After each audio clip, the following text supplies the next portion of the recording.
I'm E.G. Marshall. Welcome to a world of terror. To those of you who have never experienced terror, it is but a word, quite meaningless, really, altogether without substance.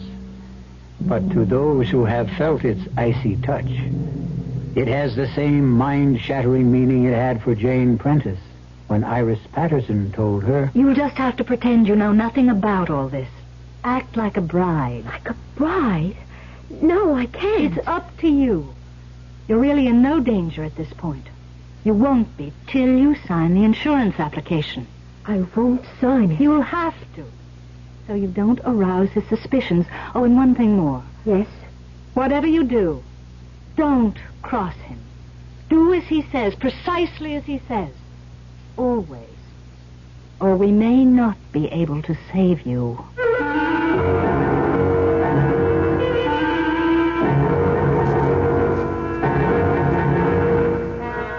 Our mystery drama, Journey into Terror, was written especially for the Mystery Theater by George Lothar and stars Roy Thinnis and Lynn Loring. It is sponsored in part by Buick Motor Division and Anheuser-Busch Incorporated, brewers of Budweiser. I'll be back shortly with Act One. Say, do you know what happens this time of year? The swallows come back to Capistrano. Nope. The buzzards come back to Hinckley Ridge, Ohio. No. Bulldogs all over the world begin to shed. Not even close. Oh. This, my friend, is the time of year when you can get a super little deal on the practical but elegant Buick Apollo. And just between you and me, it may very well be the best chance you'll ever have to buy a Buick. I could have sworn this was Buzzard Day in Hinckley. This can make your blood pressure go up.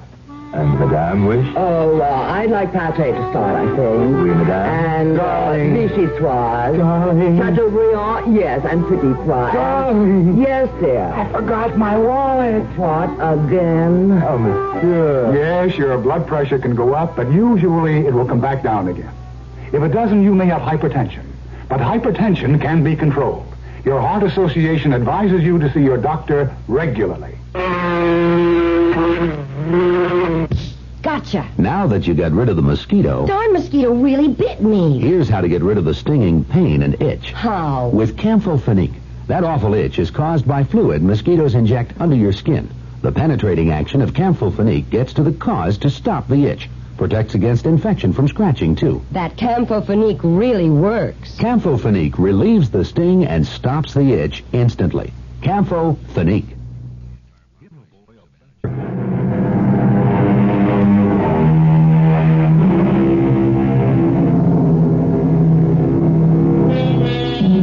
We never know what the morrow may bring, do we? Indeed, what unexpected turn of fate may change our lives within the next hour. The truth is, we may well see but ignore telltale signs which warn us of danger ahead. And when the blow falls, wonder how in the world we could have failed to take heed. Jane Stoddard took no notice of the telltale signs and as a result faced death in a horrible form.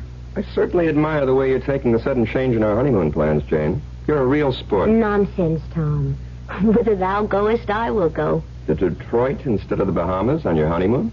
It's not your fault your wealthy client lives here instead of Nassau. Patient, Jane, patient, not client. A very handsome and talented one. Do you have patients all over the country? All over the world.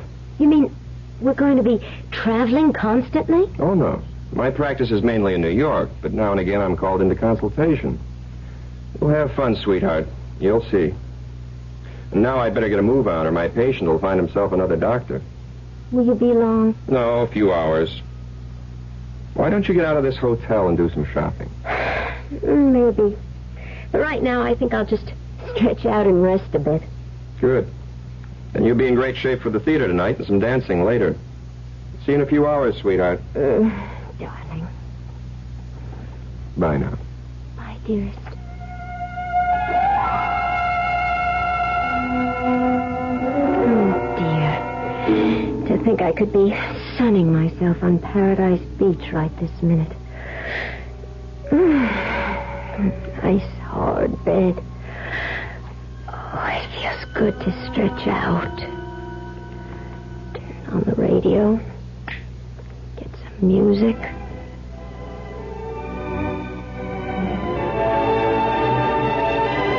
Oh, that's nice. We interrupt for a special bulletin. The body of a woman, a newly married bride, was found less than an hour ago in her palatial Shaker Heights home. According to the police, she had been tortured, then strangled with one of her own stockings. The coroner has established the time of death as having occurred about 48 hours ago. Fine honeymoon. We're in a hotel room listening to the latest murder report. Yes? Mrs. Stoddard. Mrs. Thomas Stoddard? Yes? I'm calling from the lobby, Mrs. Stoddard. You don't know me, but my name is Iris Patterson. I know you're alone at the moment. I saw your husband leave the hotel just a few minutes ago. What is it you want? I want to come up and talk with you. About what? It's an urgent matter, Mrs. Stoddard. In fact, and please don't be upset now. It's a matter of life and death. Life and death? Whose? Yours, I'm afraid.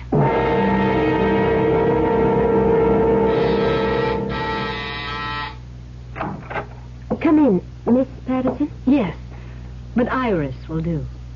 My credentials. New York City Police.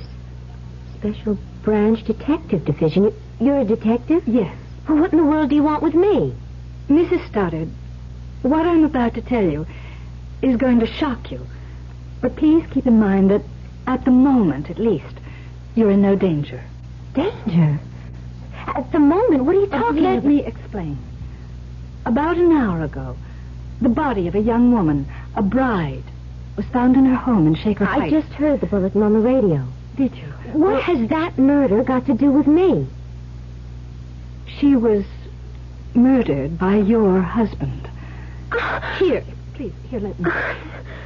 No, I'm all right. I thought for a moment you were going to faint. So did I, frankly, but I'm all right.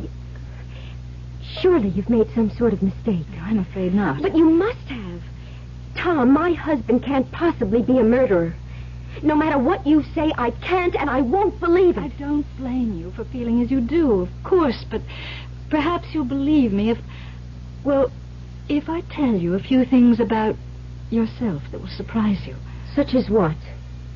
Your first meeting with Tom Stoddard was accidental, or rather appeared accidental. What? Why, yes. I mean, it was.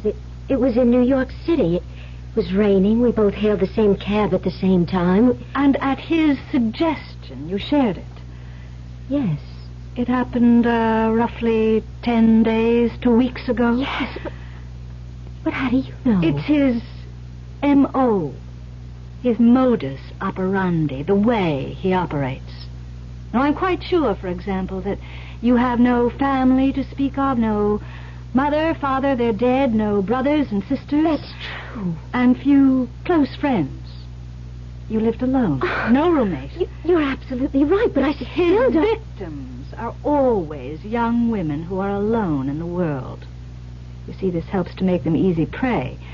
I mean, they're lonely, they yearn for companionship, and are perfect setups for a whirlwind courtship. He swept you off your feet, of course. Oh, he did. Flowers, candy, dinner dates, theater. It was... I was ecstatic, but... No, you can't be right. You have made a mistake. A terrible mistake. Mrs. Stoddard, Jane, if I may. Yes. We have made no mistake. For example, what about the insurance policy? What insurance policy? Hasn't he mentioned insurance to you? No. He will. Hasn't gotten around to it yet, that's all, but sooner or later, probably sooner, he's going to want you to take out an insurance policy for a large sum, naming him beneficiary. It's unbelievable, incredible. It is true, nevertheless. If Tom is a murderer, If he did kill that bride in Shaker Heights... And a few others. Then why don't you simply arrest him? Because we don't have enough evidence. He's extremely clever. And so far, we've been totally unable to nail him with the goods. That, Jane, is where you come in. What do you mean? We want you to help us nail him with the goods. Me? You could be. The chances you are his next victim. Now, if you consent to work with us, follow our instructions, we can set a trap for him. With me as the bait? Yes. No. I couldn't do that. I haven't the nerve for anything like that. I think you have. And just remember, you're in no danger at the moment. You won't be until you sign your name to an insurance policy. But, look, wait a minute. There's one thing I don't understand. What? Tom wasn't married to that young bride in Shaker Heights, was he? No. Well? He marries his brides for money. Kills others for kills. Oh, good Lord. If you'll help us, just work along with us, follow our instructions, you'll have a better chance of saving yourself than if you don't. What do you want me to do? For the time being, nothing. Except to, well, just act like a bride. In other words, do nothing to arouse his suspicions. I can't do it. I just can't. It's up to you, Jane. Of course. Now, if you feel you can't, well, you can't. But as I said, you're in no real danger now, and you won't be until he brings up that little matter of insurance. Jane, you can do it. You must. All right. Good girl. Now, one thing more. Yes? He doesn't remain long in one place. He kills and runs, you might say. He'll probably suggest leaving Detroit and going somewhere else. If he does, and we're positive he will, go along with him. Don't cross him. Don't ever cross him. One false move could mean sudden death, Jane. Sudden and agonizing death.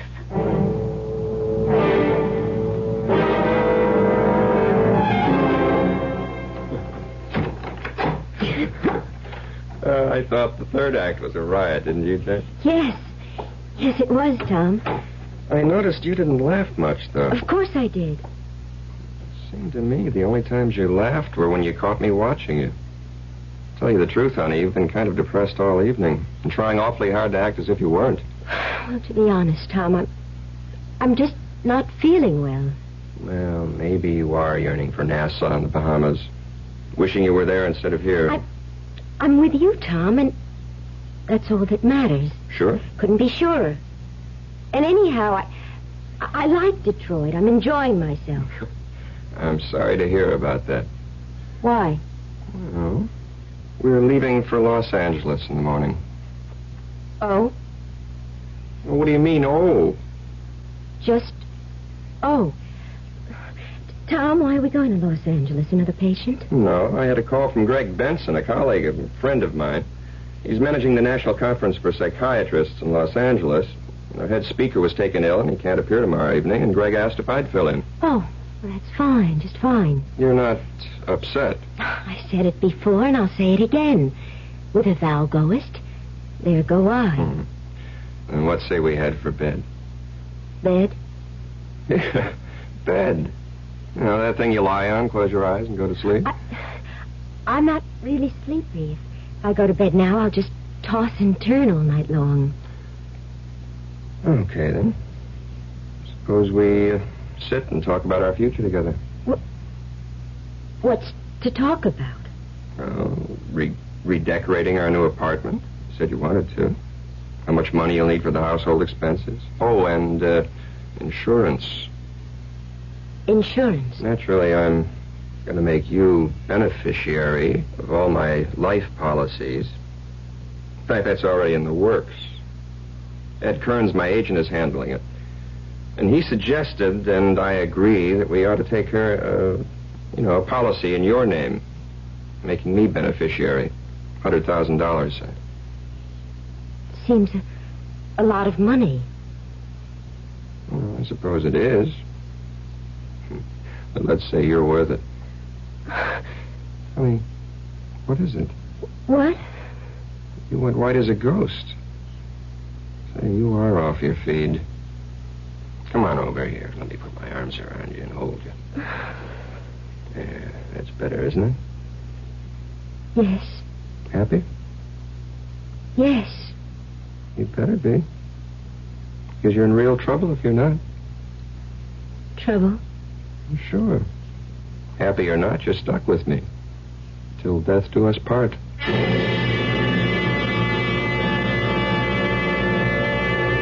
It would appear that Tom Stoddard is not only a murderer, but a murderer with a sardonic sense of humor. The full import of those words from the marriage ceremony, the import of Tom's use of them, is by no means lost on Jane. And for the first time in her young life, terror becomes more than a word. It becomes an actuality. I'll be back shortly with Act 2.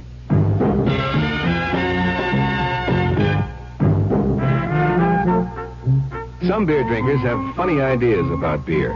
They think beer improves with age, like wine. Well, find a brewmaster, though. You'll find a beer drinker who knows better.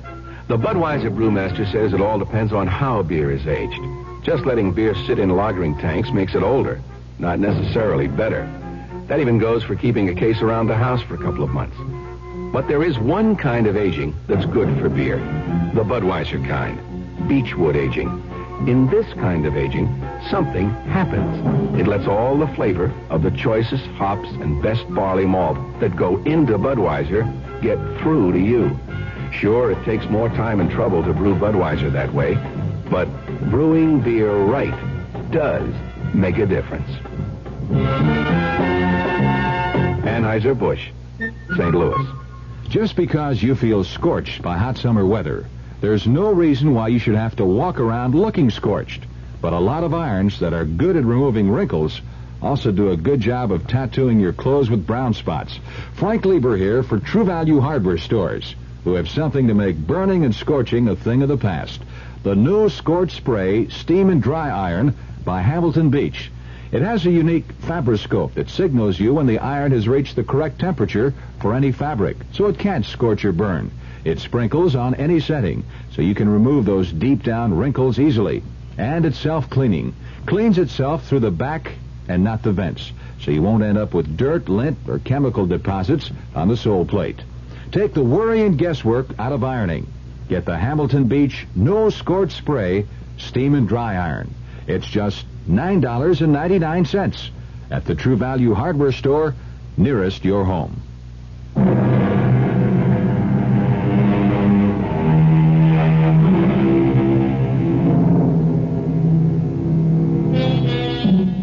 Young and pretty Jane Stoddard has taken the first steps on a journey of terror as she realizes she has married a murderer, a man who tortures and strangles brides for money and for thrills.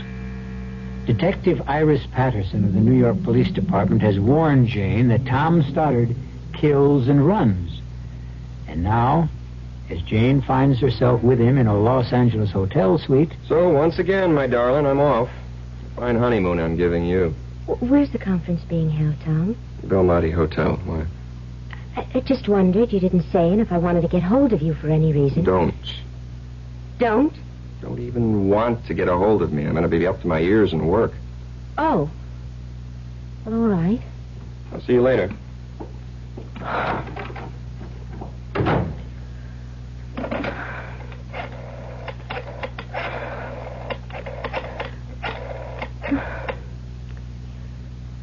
Belmonte Hotel? I wonder if you would tell me, please, in what room the National Conference of Psychiatrists is being held. What? Would you repeat that?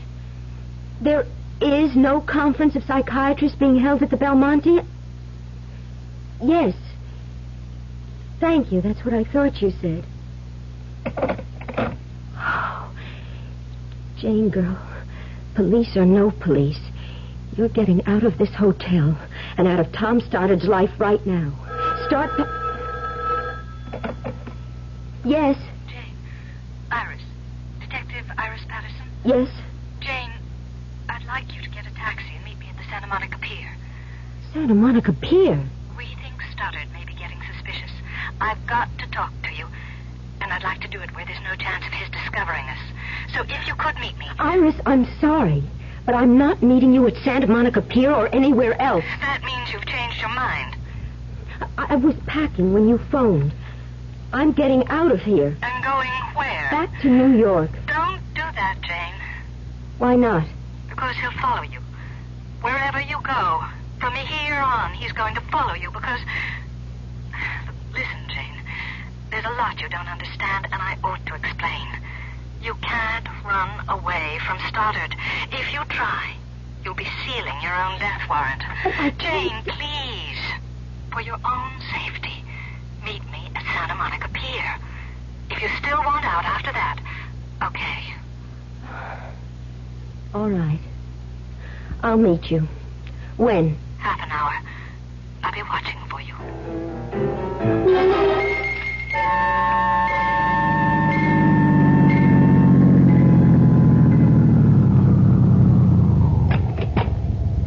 Keep the change, driver.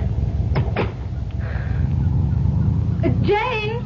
Jane, over here! Here, Jane! Hello, Iris. Oh, we're safe enough here, I think. Would you like something to drink, to eat? Iris, I've been followed. Someone has been shadowing me since I left the hotel. Of course. That man in the car over there... What do you mean, of course? You're under strict guard. The man in that car is a Los Angeles detective. Oh, I'd forgotten I was being held under surveillance. Oh, well, you feel safer. Much.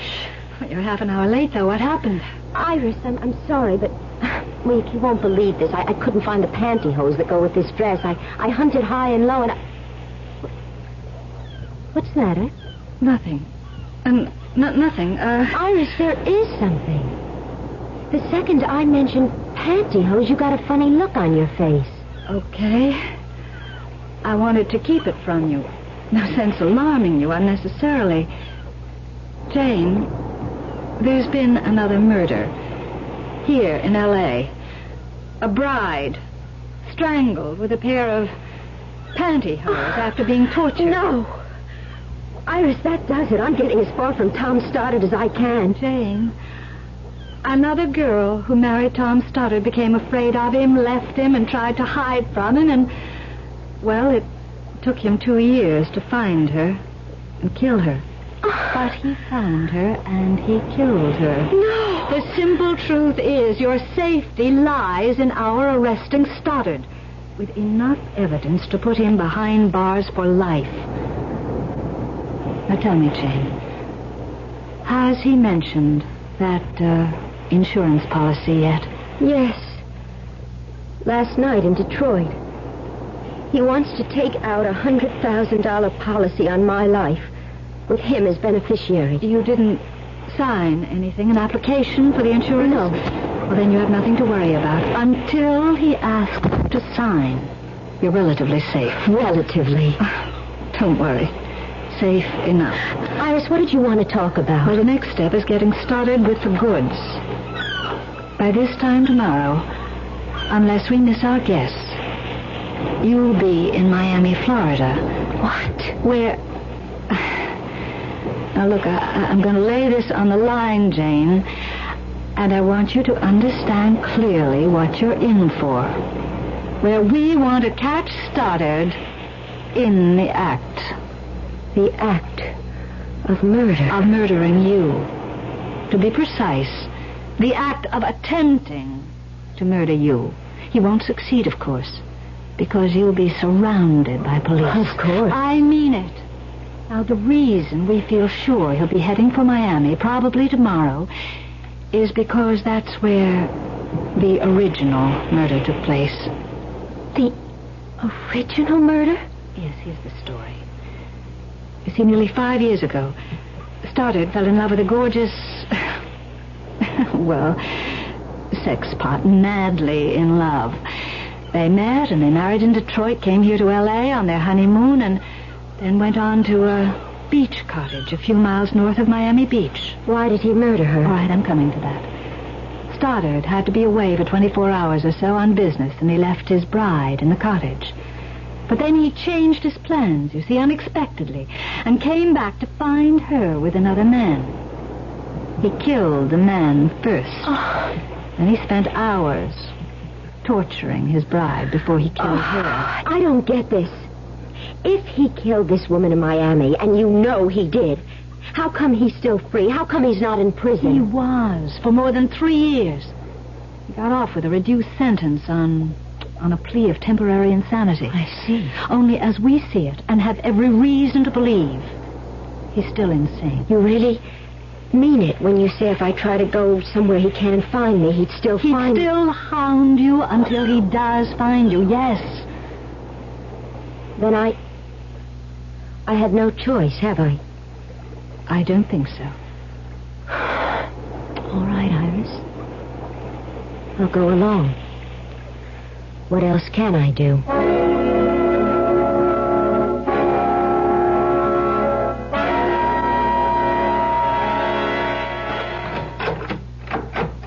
Honey, I'm back. Coming. I was just fixing my hair. Oh, now you can fix me up with a welcome home kiss. Well, what'd you do with yourself while I was at the conference today? Oh, this and that. I went for a walk, some shopping, sat by the pool. Didn't swim? Too chilly. Tom, how did things go at the conference? Oh, fine. Just fine. Don't you believe me? Of course. Why the funny look? Funny look? No funny look. Oh, yes. You looked, well, I don't know, funny. I don't know what you're talking about. Well, to be plain about it, honey, I kind of get the feeling you don't trust me or something. Tom, you're being perfectly ridiculous. No, I don't think so, Jane. Either you're hiding something from me or you're very upset about something. Now, which is it? Well, what is it? Nothing. Honestly, Tom, nothing. Jane, there is something. Now, what is it? Let's have it. Tom, really. Jane, I'm no fool. I know when something's wrong, and something is wrong. Now, what is it? You what? I did want to get in touch with you today. I felt just so awfully lonely, Tom, and I phoned you at the Belmonte Hotel. What'd you phone me there for? To get in touch with you. What else? I wasn't there. What would I have been doing there? You said you were going to the National Conference of Psychiatrists, didn't you? I did. And you said it was being held at the Belmonte, didn't you? No, I didn't. How could I when it was being held at the Beverly Towers? You said the Belmonte. I said the Beverly Towers. Did you try there? Of course not. No, of course not.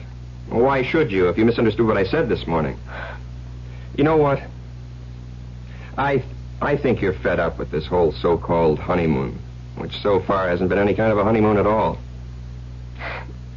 No, Yes, I think so. Now I've got another surprise for you, and this time a pleasant one. You want to hear it? Of course. Well, for the next week, well, the next 3 or 4 days anyhow, I'm declaring a holiday. A patient of mine owns one of the prettiest beach houses you've ever seen, and he's offered it to me any time I want it. Well, he isn't there, of course. And he isn't. And that's where I'm taking you tomorrow, for the duration of our honeymoon. Where is it? It's just north of Miami Beach. And this time tomorrow, you're going to be there. Oh, we haven't been here even a full day. And I've never seen Los Angeles before. We'll come back another time. But we're here now. Oh, Tom, there's so many things I want to do. Visit the movie studios, Disneyland. We could run down to Capistrano. Jane, please. I don't want to argue about this. I mean, frankly, I don't understand your attitude. Here, finally, I can take you to a really beautiful honeymoon spot, and you don't want to go. I don't get it. It's just that... It doesn't matter. We'll go. Of course we will. Unless... You haven't some other reason for not wanting to go, have you?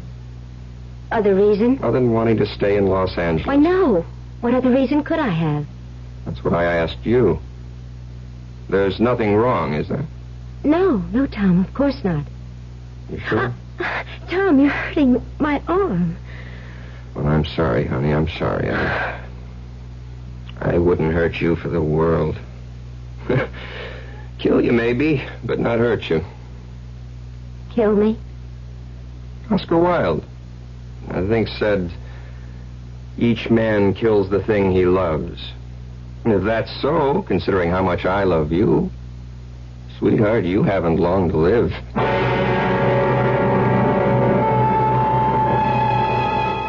So Jane Stoddard moves along, step by step, on her journey into terror. And obviously the end of that journey will be the beach house just outside Miami Beach, Florida. Trapped, caught, and helpless in a web of circumstances beyond her control, Jane has no choice but to continue the journey to certain death.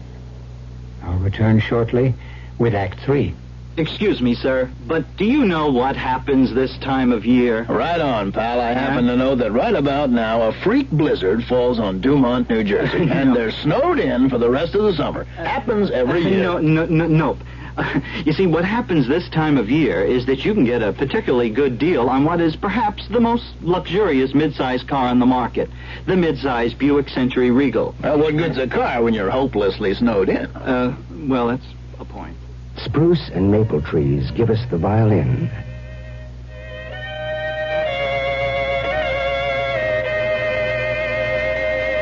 And if we don't stop burning them down, we'll have a little less music.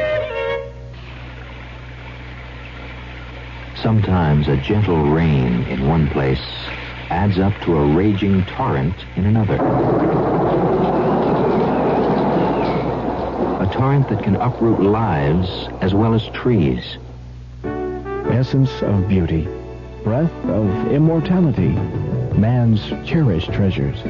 Magnificent Oriental treasures await your viewing at the Haiku Gallery, number 175 in the Quadrangle. A beautiful difference, the portrait was one of a kind. Just like you, just like you. What do you tell a husband who comes home and says, I just don't know about a vacation this year? Well, you tell him about Ramada Inn's family plan, where your kids 18 and under share your room free. And you tell him about the toll-free Ramada Inn's reservation number, 800-228-2828. At least that's what I tell him. At Ramada Inns, you're always welcome home.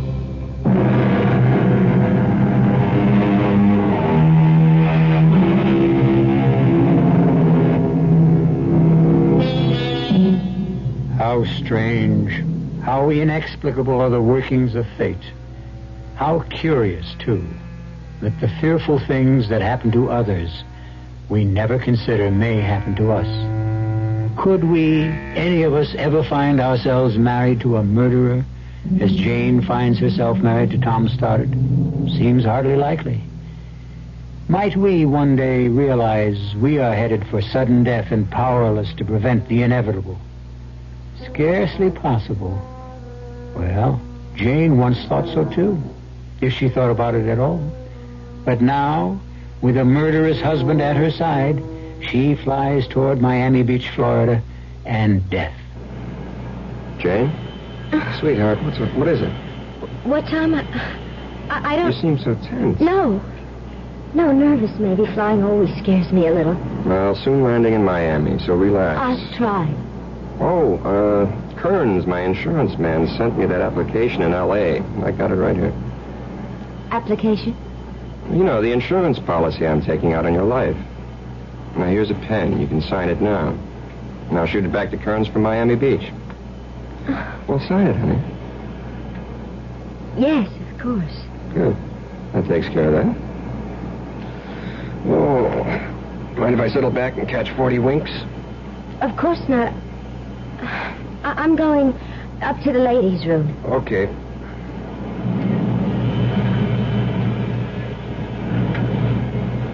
Iris. Dave, you mustn't see you talking to me. He's taking a nap. I saw you come on board. Iris, I just signed for that insurance policy. $100,000 and naming him as beneficiary. Did you have to? No choice. That's too bad. I hoped he'd hold off on that till I got things squared away with the Miami police. I signed my own death warrant, you say? No. It's not as bad as that. Now, the second we land, you'll be under close surveillance, and so will he. Follow instructions, and you won't have a thing to worry about. I wish I could be as sure of that as you seem to be. You can be. Just trust me. Now, go back to your seat before he wakes up. The last thing we want is for him to see us together. Jane? I can hardly bear to sit next to him. Hang on to your nerve, Jane. We're close to the end now. I just hope it's not the end for me.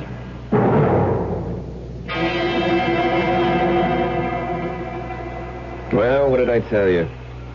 Beautiful, isn't it? Yes, only it does seem rather isolated, Tom. It is. That's one of the things that make it perfect for a honeymoon. That and the beach and the water out there. What more could a bride want? Except, of course, her husband. Tom, please. Jane, what? I'm just not in the mood at the moment, that's all. Well, I was feeling guilty about going off in the boat to fish for a few hours. But since you obviously don't love me anymore... Of course I love you. Of course you do. And I can't blame you for being a bit out of sorts. All this traveling. I've hardly given you a chance to settle down. Well, okay. I'm off to do some fishing. You can be alone for a few hours. Give you a chance to relax. Let's have a kiss for good luck. Okay, be back for dinner. Fish dinner, I hope.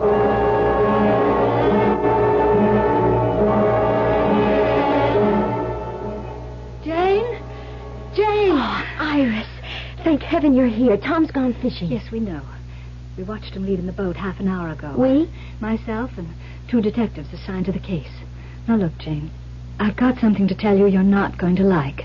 Just try to keep calm, will you? Yes. All right, here it is. We're quite sure, Detectives Allen and Barney and I, that Stoddard will attempt to kill you tonight. Why tonight? It's the anniversary of the night he murdered his first wife and her lover in this cottage. No. Don't look so frightened, Jane. In a way, you ought to feel relieved. After tonight, it'll all be over. For me, maybe. Not a chance. I said we're sure he'll attempt to murder you. But we're also sure he'll fail. How can you be so sure? Oh, well, we just are. You're evading me, Iris. What makes you sure? I didn't want to make things harder for you, Jane, but, well, there's the torture. Torture? Yes. Are you telling me you're going to let him torture me before you move in? I'm not telling you anything of the sort. What I'm saying is that we've got to let him make the first move. We've got to have the evidence to convict him. And that brings me to the next step. Yes? Now, we're going to have to bug this cottage. Set up a tape recorder with concealed microphones in each room. Why? Because once he has you, that is, once he thinks he has you where he wants you... No, I can't go through with this. Jane, you can. Now, please trust me. As I say, once he thinks he's got you where he wants you, he'll do a lot of talking. He'll get pleasure out of telling you who he really is and how he tricked you into marrying him and what he intends to do before he murders you. Now, Detectives Allen and Barney and myself will be here in the house recording every word. And, Jane, dear, I give you my solemn word. Once we have the evidence, we'll move in on him so fast he won't have a chance to lay a finger on you. I hope you're right. Now, one more thing before I go. Here's a sleeping powder. You always have cocktails before dinner. Now, slip this powder into his cocktail tonight. Put him to sleep? What on earth for? So we can bug the place. He'll only sleep for an hour or so. It's a light dose. But he's out fishing. Can't you do what you have to do now? No, it's too risky. Everything has to be concealed carefully. And we can't chance him coming back unexpectedly.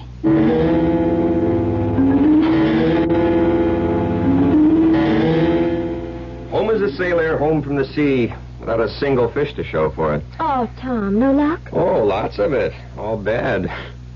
But you should have seen the one that got away. Well, at least I can drown my sorrow in a couple of dry martinis. You? Yes, I'll mix them. No, I'll do it. You relax now. I've been doing it all afternoon. I may not be much of a cook, as I'm afraid you're going to discover at dinner, but I do know how to mix a dry martini. Well, dinner is only a dinner, but a good dry martini is a drink. Whatever that means. Well, it must mean something. I'll think about it. Well, what'll we do tonight after dinner? Get a drive to Miami Beach? Why don't we just stay here? Well, that's okay with you. Perfectly. It's going to be a full moon. We can sit on the beach and watch it come up over the horizon. A perfect moon. For a perfect honeymoon. Here. Thank you. Looks good. Tastes good, too. You make a fine dry martini. Thank you, sir. Let's have these out on the porch so we can watch the sunset. Good idea. Oh, this deck chair feels good. I'm more worn out from fishing than I thought. You've had a lot of air and sun. That sun was hot and bright. Even with sunglasses, the glare was hard in my eyes. Yeah. You didn't put anything in this martini, did you? No. I feel sleepy. So suddenly. As you said, the glare of the sun on the water. Worse than I thought. Oh, boy. I just can't keep my eyes open. Can't stay awake. Oh, I'm sorry. Don't mind me. Close your eyes. Rest them. Yes. I never felt so asleep. What was that? Nothing. The glass slipped from your fingers. Don't worry about it. I'll clean it up. You sleep. Tom? Tom? Good. Iris! Iris, here! He's asleep. That's fine, Jane. That's just fine. You handled everything exactly as I wanted you to. All right, now what? Let's go in, so I can decide where to place the mics and the tape recorder. You didn't bring them with you. What? The microphones and all that. No. Those detectives will bring it. No. Well, if you haven't got it and they're not bringing it... Glass doors, why are you locking them? They have to be. Whatever for? Because that's the way it was. These glass doors were locked when I came back that night. What? Came back unexpectedly and found Jim with her. Iris, what are you saying? I told you. That day on Santa Monica Pier, I was supposed to be away for a day or so, but then changed my mind and came back that night and found them together. In bed together. I killed him, but I tortured her. Iris! Put her through the hell I would go through later, thanks to her. You? Yes. And now you. You'll go through the tortures of the damned. Like the bride in Detroit, in Los Angeles, and finally here. You tricked me from the first. Tricked you? Why, you little naive fool. It was no trick at all. My only problem was that husband of yours asleep out there. Trying, always trying to be one jump ahead of me. And sooner or later he'd have succeeded. Tom was after you? Has been. Since I escaped from the asylum. No. You don't know who your husband is? Well, of course you wouldn't. You hardly know him at all. He's not just a psychiatrist, my dear. He's a psychiatrist with the New York Police Department. Oh, poor fellow. I escaped on the very day he married you. The police needed him. They needed him badly to figure out where I'd go, what I'd do, and he did figure it out. Only he was always just one step behind me, not one step ahead. This makes no sense. The day I met you on the Santa Monica Pier, I was followed. I was. The man in the car following me, you said he was a detective working with you. With your husband, silly. No. Not me. Yes, you were being guarded, tailed every way you went. But not by me, by your husband. Why didn't they catch you? You and I sat there on the pier. That man in the car couldn't do a thing without endangering your life because I had this. And could have plunged it into you the minute he made a move. A knife. Long enough to reach your heart. Sharp enough to do to you what I did to her. No. Before I strangled her. Slowly strangled her. No. Oh, please. Stand still. Oh, don't back away. Yeah, that's all right. Move back. Just keep moving back into that corner where I can get at you with this knife. Where I can start working on you. A little cut here, a nick there, a stab in just the right place, making it last. The torture. Making it last as long as... Don't move! Iris, don't move! Just don't move. Now drop the knife. Tom. Oh, Tom, I put a sleeping powder in your drink. A drink I threw away when I said I'd join you on the porch. Yes, Iris, I have been one step behind you. But this time, thank God, I've been one step ahead of you.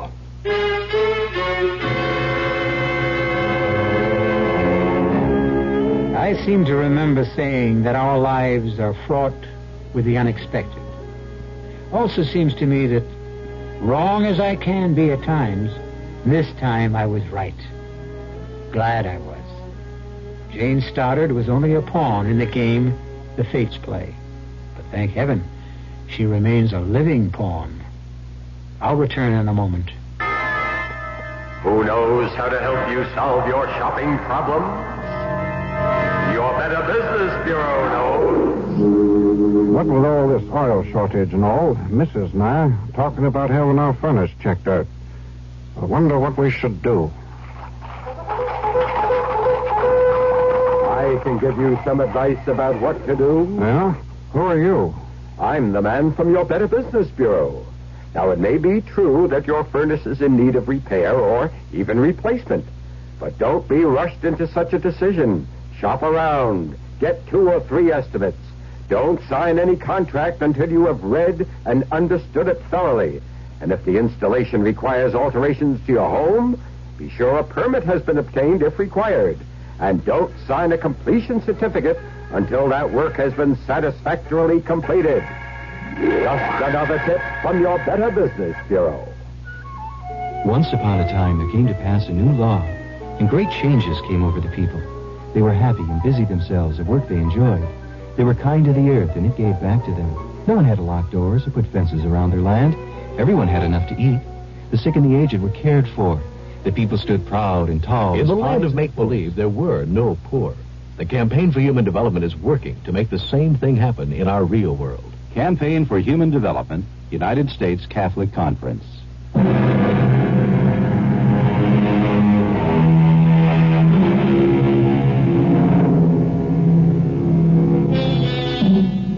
Iris is once again safe behind institutional walls. You'll be happy to know. As for Jane and Tom Stoddard, they're on a second honeymoon. Or maybe I ought to say the first.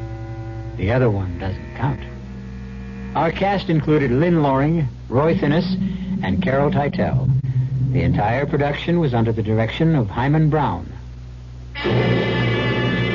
Now, a preview of our next tale. I'm not with the police, I swear it. Why all the questions, huh? Why all the nosing around? Ow, you're hurting me. Take it easy. I don't want no trouble in here. Be something. She's got to be. Bess told her I do business in your place, and now she shows up here the next morning. Don't that sound fishy to you? Well, it's funny. Come on, baby, Jim. Jimmy, don't. I was just the statue. Oh, I just wanted the statue. The what? I guess she needs this thing. What's the statue got to do with... Wait a minute. Wait. You're right, Wormer. She's not a cop. Yeah, she's been acting like a cop, but that's not what she is. Please. Oh, please let me go. I didn't mean any harm. Please let me go. No, Please. Sugar, you're not a cop at all. What you are is a nun. Radio Mystery Theater was sponsored in part by Anheuser-Busch Incorporated, Brewers of Budweiser, Adventure in the Macabre. Until next time, pleasant...